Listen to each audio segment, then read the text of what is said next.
To other composers like Mozart concerti, the 5 concerti are extremely different, and you can follow the development of Beethoven as a composer, as a person, and also the development of the instrument, piano. And so if you learn them and play them all, it's like you're traveling with Beethoven through his life.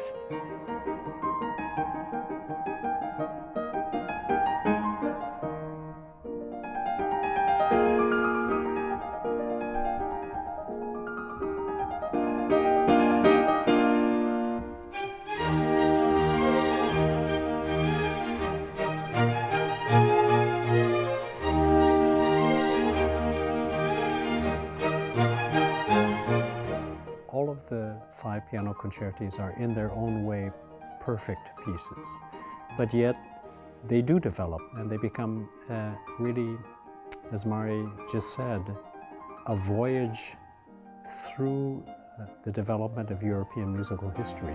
And you see this in a very graphic way happen, the redefinition or the refocusing of structure, of form, of harmonic development.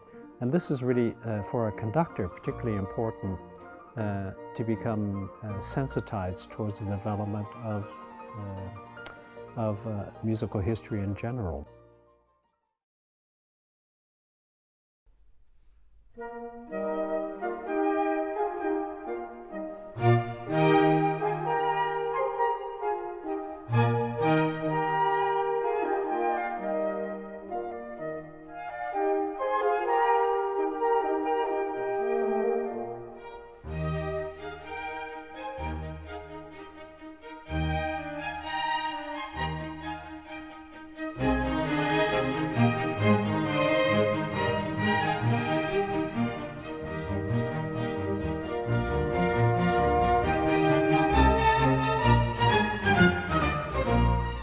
We don't have a full score that exists. It either was because the work was left in an uncompleted state as far as the partitur is concerned, or it's been lost. But for whatever reason, we can't be absolutely sure.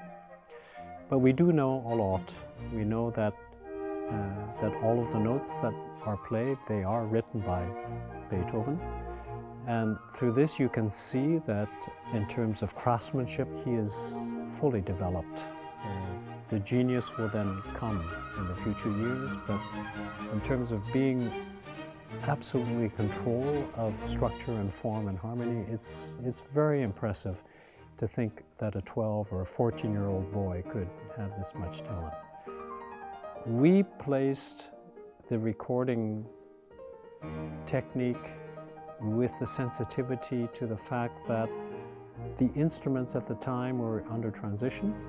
The instructions in the scores give the option to the interpreter to play on cembalo or fortepiano. The indications in the particello show that Beethoven was thinking about a fortepiano because of the dynamics that were written.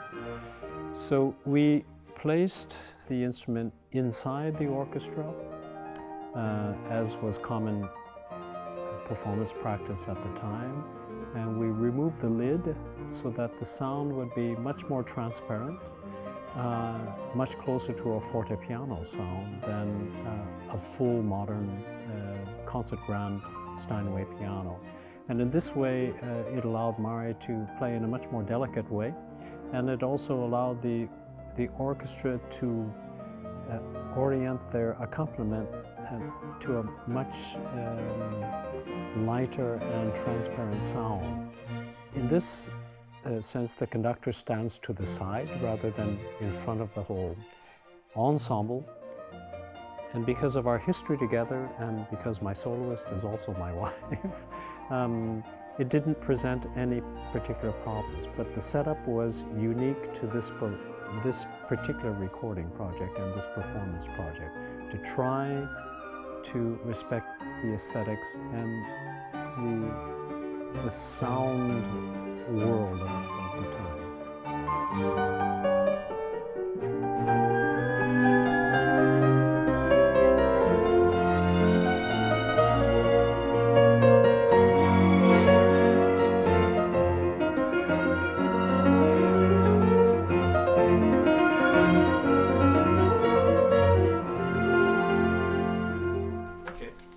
Sehr gut, danke.